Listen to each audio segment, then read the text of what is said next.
یہ ابو عامر نامی شخص یہ قبرستان احد میں اس نے دیکھا کہ بی بی فاطمہ الزہرا قبور کے درمیان فاتحہ پڑھ رہی ہے. حضرت حمزہ سید الشہداء احد کے شہید ہیں، وہیں پر دفن ہے. کہتا ہے میں نے کچھ دیر انتظار کیا، جب بی بی فاطمہ الزہرا فارغ ہو گئی تو میں بی بی کے قریب گیا اور بی بی سے ایک سوال کیا. دختر رسول خدا، آپ صاف اور واضح الفاظ میں مجھے بتا دے، کیا رسول خدا نے اپنے بعد کسی کو جانشین کے طور پر معین کیا یا نہیں کیا؟ تو بی بی زہرا نے فرمایا مجھے تعجب ہے کہ آپ غدیر میں نہیں تھے.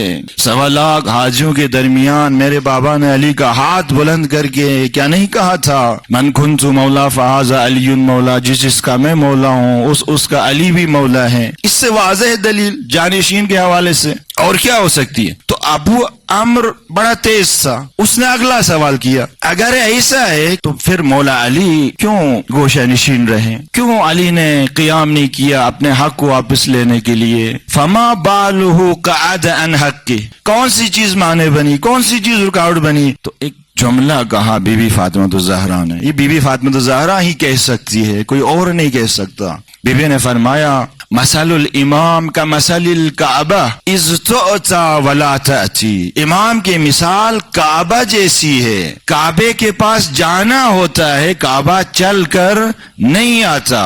اگر کسی نے حاجی بننا ہے تو اسے جانا ہوگا، کعبے کے گرد طواف کرنا ہوگا، وہ کعبہ اٹھ کے آ کے اس کے گرد طواف نہیں کرے گا. بی بی نے کیا فرمایا؟ امام کی مثال کعبہ جیسی ہے، لہٰذا امام کی طرف جانا ہوتا ہے. یہی وجہ ہے آپ طول تاریخ میں دیکھیں ائمہ ہدا اگر تنہا رہے ہیں تو وجہ کیا ہے؟ امت نہیں گئی امام کی طرف، نہ صرف نہیں گئی بلکہ امت دشمن ہو گئی.